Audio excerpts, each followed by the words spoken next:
Welcome to a training on the Building Assets Toolkit and an orientation to an asset building approach in girls' programs. This video will review the value of an asset building approach in adolescent programs and demonstrate how to conduct the asset exercise. The Building Assets Toolkit, as well as its adaptations, which we will talk about more later on, are available through the Girls Center's Adolescent Girls Community of Practice at Population Council. We will provide necessary links and more information later in this training. For now, let's get started. A little bit about the Adolescent Girls Community of Practice. It was established by the Population Council in 2013 and sits within the Girl Innovation Research and Learning Center. It helps strengthen the capacity of different actors to design, implement, and evaluate effective, scalable programs that build the assets of adolescent girls, helping you translate evidence into action. The contents of this training are broken down into 5 sections. In Section 1, we will briefly review what an asset building approach is. In Section 2, we will dive into what the Building Assets Toolkit is and its purpose. Section 3 is where we will demonstrate how to conduct the asset exercise, the toolkit essentially in action, with some review of what can be done with the results afterwards and considerations you should make in order to maximize the exercise's purpose. In Section 4, we will provide you some brief, real-life examples of the asset exercise's application by our local partners. And finally, in Section 5, we will provide you a quick rundown of the toolkit's adaptations and expansions, as well as information on how to access it. Let's kick things off with Section 1. What is an asset building approach? First, we'd ask you to consider, what is an asset? Here's our definition. An asset is a store of value, a valuable thing, that individuals, in this case girls, can use to reduce vulnerabilities and expand opportunities.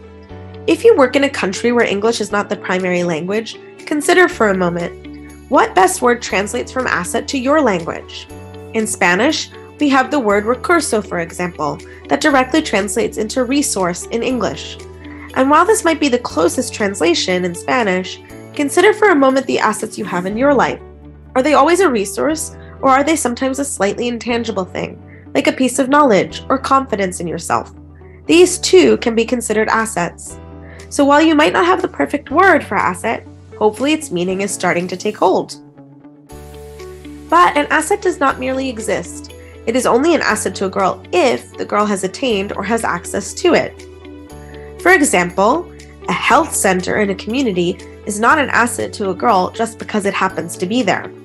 Knowledge of the health center's location, hours available to go to that health center, the ability to visit it, make the health center fully realized as an asset. As another example, an HIV test is not on its own an asset. The ability to get an HIV test is. Is this distinction clear? Okay, great. So let's break down the different types. First, we have social assets.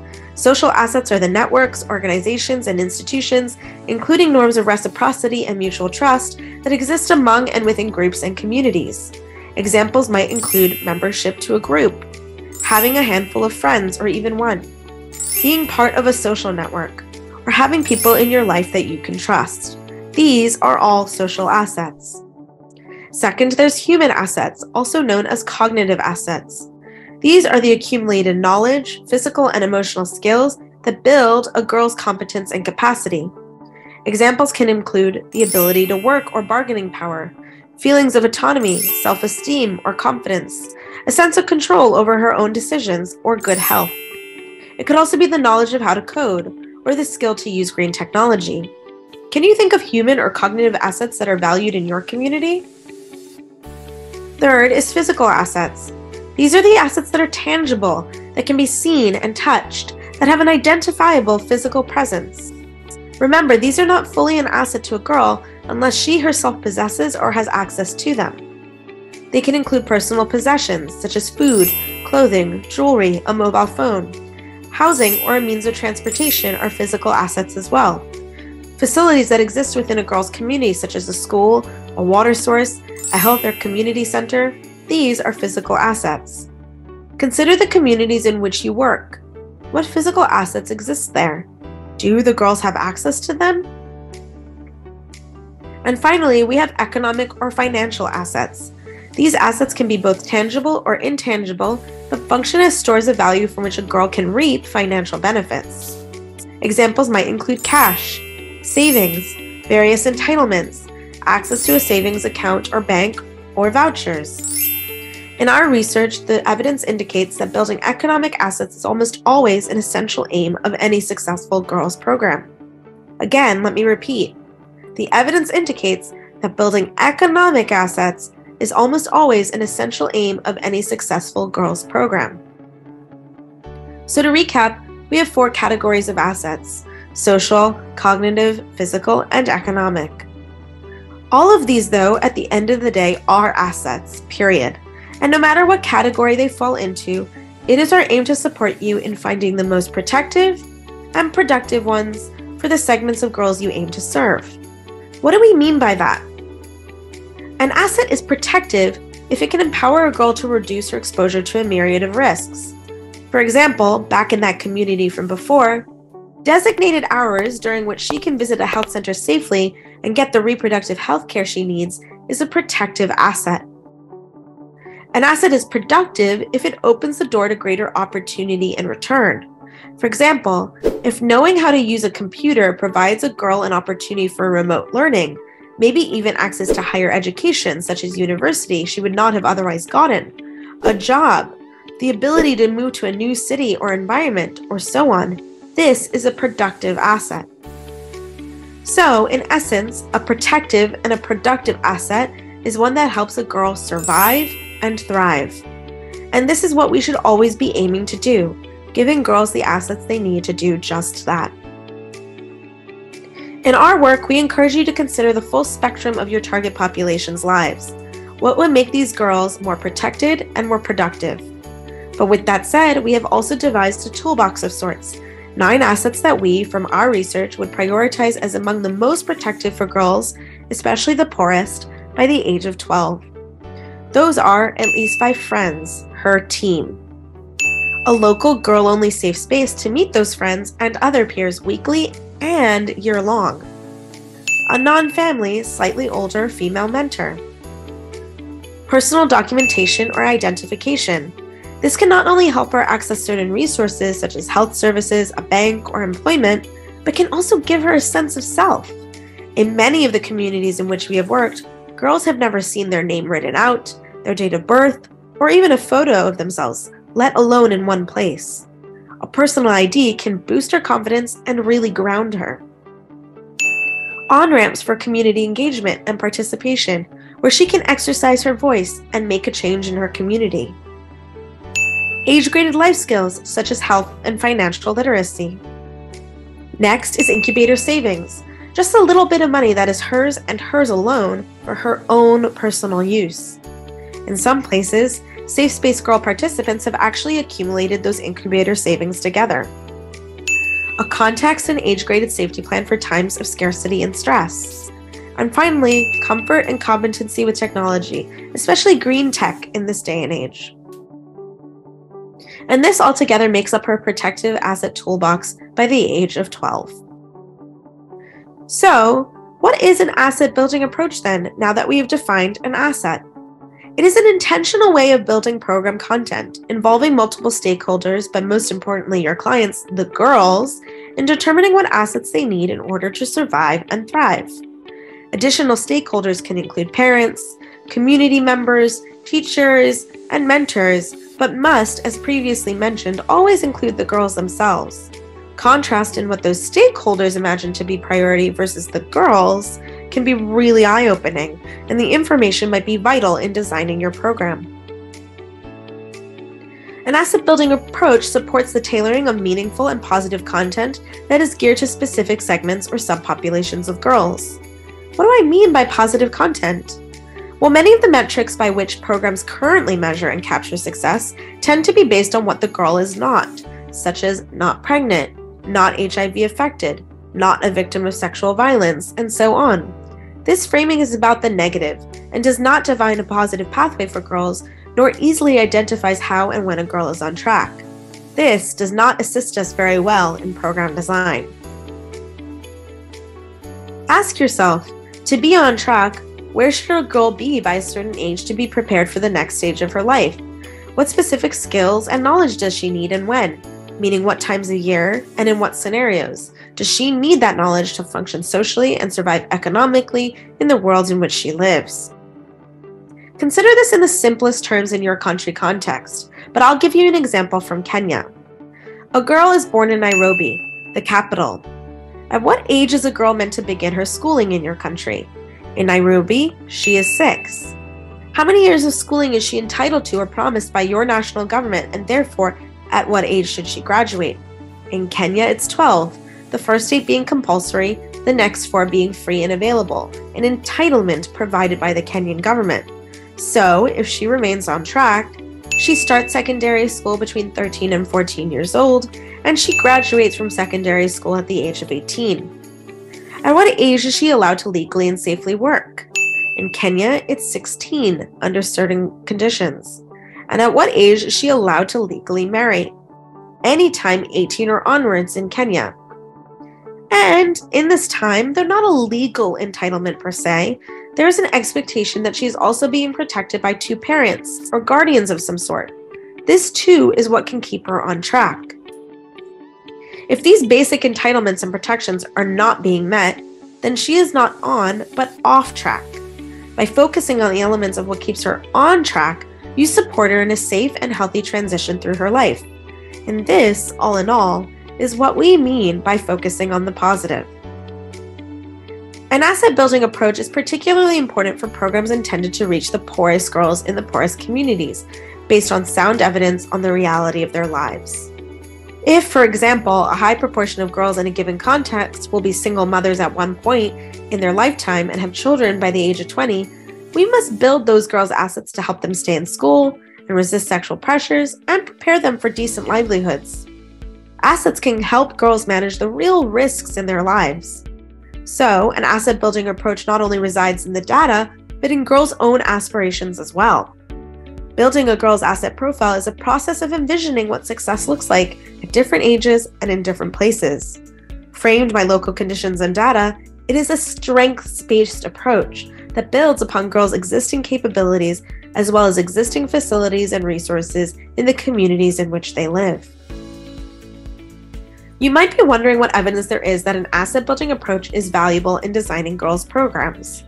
In brief, we have some research that shows that by building the respective assets as seen on the left, we have observed measurable outcomes as seen on the right. Activities that have increased confidence or self-esteem, have improved communication skills or sexual health knowledge, have provided vocational training or safe spaces, have led to such outcomes as increased school completion, delayed sexual debut, reduced early marriage, reduced STI and HIV transmission, reduced gender-based violence, and fewer early or unintended pregnancies. That said, the work to evaluate the value of an asset-building approach is ongoing. What we do know is that it lends itself to a much more positive, intentional, and girl-specific framework for your program's design and execution than any other approaches might. Let's dive into the Building Assets Toolkit. The toolkit is comprised of an instruction guide, a resource manual, and 100 asset cards. The 100 assets were curated from a core list after many iterations of the exercise were conducted in different settings. This deck also includes 10 blank cards for creating custom editions, which is strongly encouraged. Not all 100 asset cards might apply to your setting. Some are very specific to multiple contexts, but might not make sense for yours, and that's okay.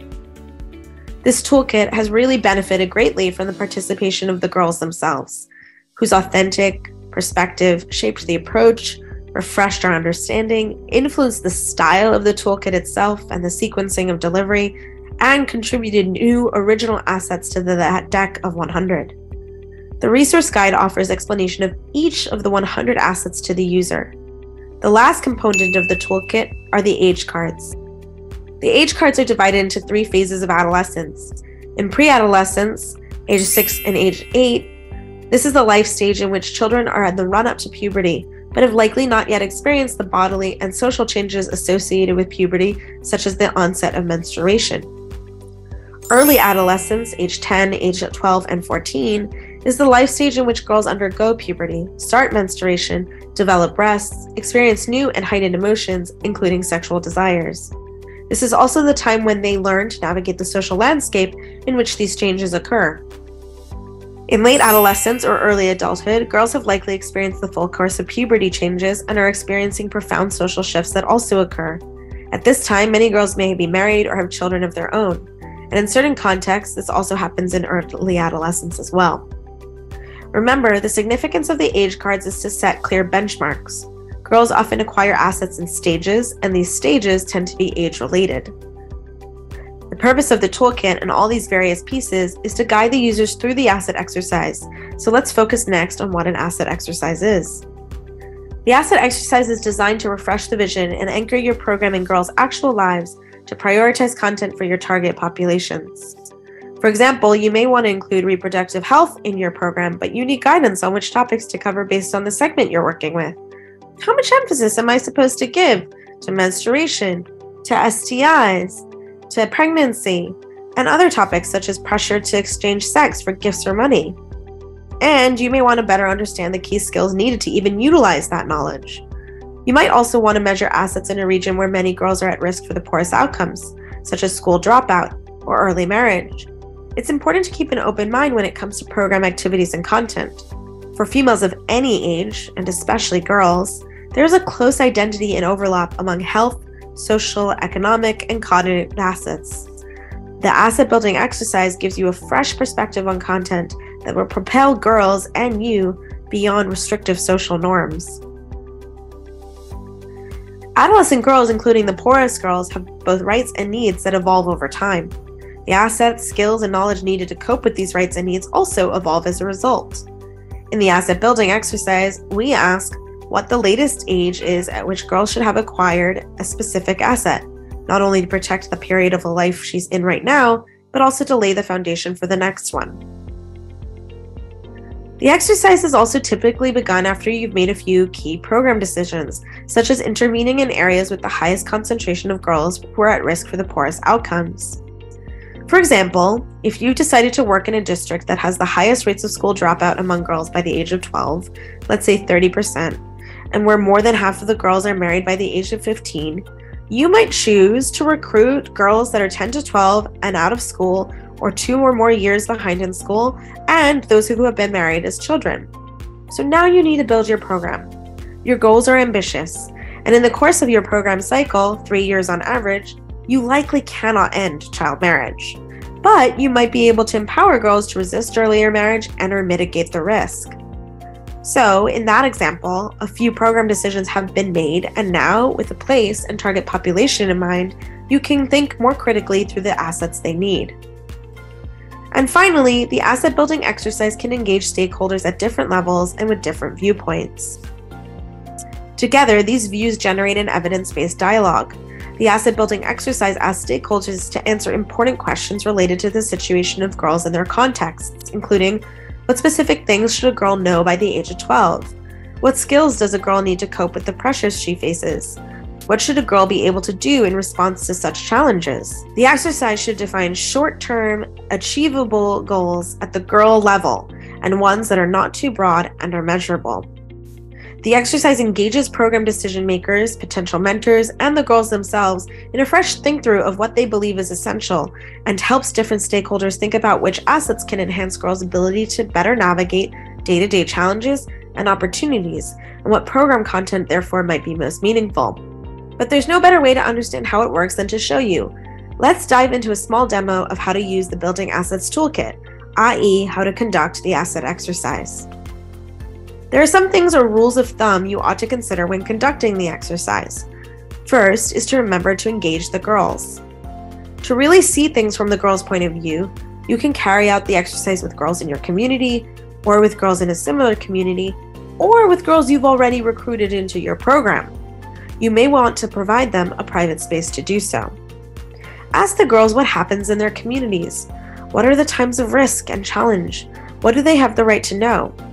In Haiti, for example, girls who were 10 to 14 living in a displaced persons camp after the 2010 earthquake thought it was important for girls to know by the age of 6 that they should not walk around the camp with the quote-unquote sharp guys who flirt with young girls. Be sure to observe where girls in different categories and ages place the cards. Does their timeline look different than what the program managers had prepared? Second is to respect but challenge program staff and policymakers. The prospective staff, including in some cases girl mentors, are key. They are the adult duty bearers, but they are not girls, and their responses may be fraught with biases. These biases can be because they feel powerless to really influence the high level of risk that girls are exposed to in their communities, or because they have maybe negative feelings about the ability of girls to really make their own life decisions. Furthermore, stakeholders often have not seen or thought about the data and what it means for girls. For example, if 1 in 5 girls aged 10 to 14 is living apart from parents and not in school, that's a really challenging situation, and those girls are not going to be served by typical conventional programs. In many cases, girls must negotiate their own safety, which requires that they have the skills, the safe places, and can participate safely economically. This exercise is a reality check for almost all audiences. You should also consider other audiences you might engage. You can get vastly different information depending on the type of participant. And while we always encourage this tool be used with the girls first and foremost, what you learn from parents, caregivers, community members, and other stakeholders can inform your programs. In some instances, it can introduce you to the gatekeepers in the community, those that can either guarantee a program's success or can hinder it, because they possess access to key resources or facilities, or they have some level of decision-making power and influence in their community. An exercise like this can also, from their end, open their eyes to the need of their community's girls. And this goes for other stakeholder groups as well, such as parents and caregivers, and can really increase their buy-in into what you are doing. Another benefit of having other groups participate is it can lead you to program design decisions, such as the need for parent groups, or how you might program within a school with a teacher's active participation. And lastly, the asset exercise can help you move through ideal versus real-world scenarios. Should participants be establishing the age designations for the assets as it currently is, or as it should be? Both could be useful and informative, but would serve slightly different objectives. The real-world version would establish areas of action right now, while the aspirational can really establish goals and objectives in the long term. And the gap between the results of these two approaches can also be very informative. So let's get to it. First, you will need to gather your materials: the 8 age cards, the resource manual, the 100 asset cards, and the 10 blank ones. You might also need tape, pen, and markers. Before you begin, review the 100 cards and ensure that those that are not relevant to your context are weeded out and set aside. For example, one of the assets is have a ration card, which is especially pertinent in emergency settings. You might not be working in such a place, in which case this card will not be relevant and can be removed from the stack. You will need a wide blank space on a wall or floor. You are going to take the 8 age cards and paste them up on the wall or in the floor in a line with a space in between each, just like so. The grouping of these age cards into 3 distinct categories is meant to help participants identify which assets should be acquired at each stage of adolescence, as opposed to overthinking the exact age by which a girl should acquire each specific asset. With your whole group, pick out a few assets and invite different participants to come forward to model how to place the card. Remember to have them place the card next to the latest age or stage that a girl should have a particular asset. Another way to look at this is to ask yourself a series of questions. Take a look at the asset card in front of you. What risk is it protecting a girl from? And at what age does a girl in your community get exposed to that risk? Then place the card in the age or ages before that.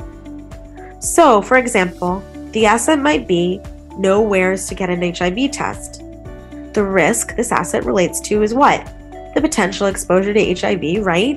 Or being engaged in sexual activity at all. Again, at what age does a girl in your community get exposed to such a risk?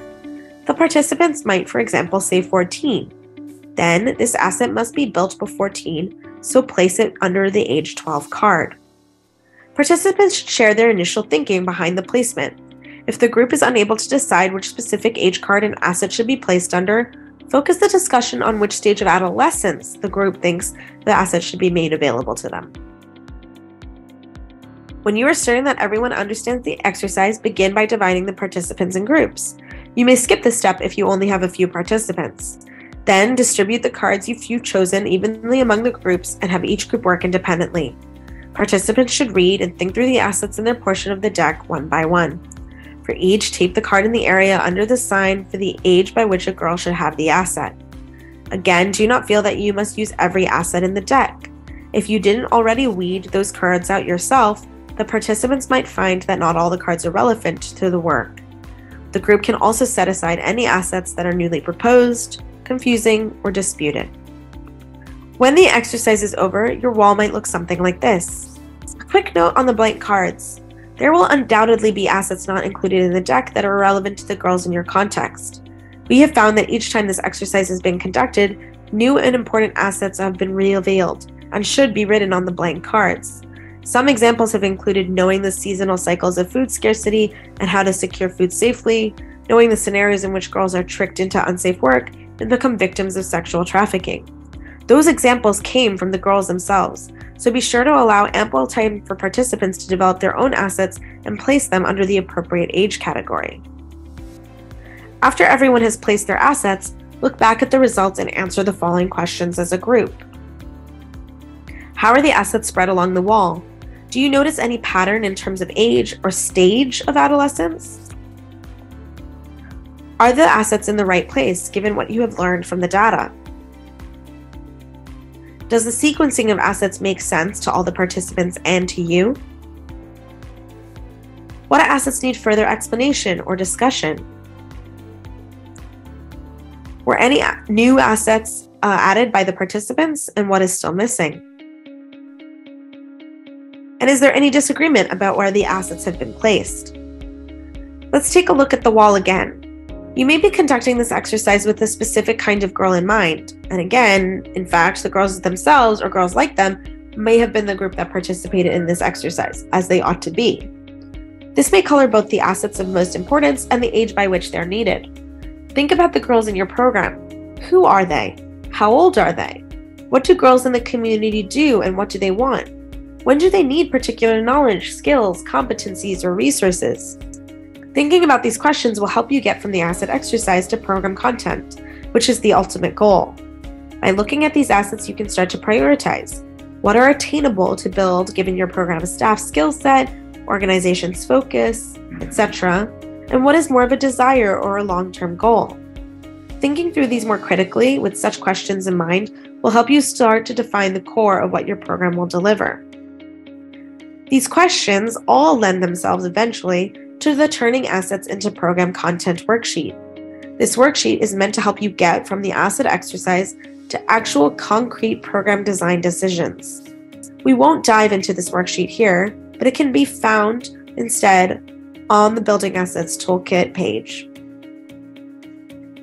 Briefly, let's discuss a few real-world examples of the asset exercise in action.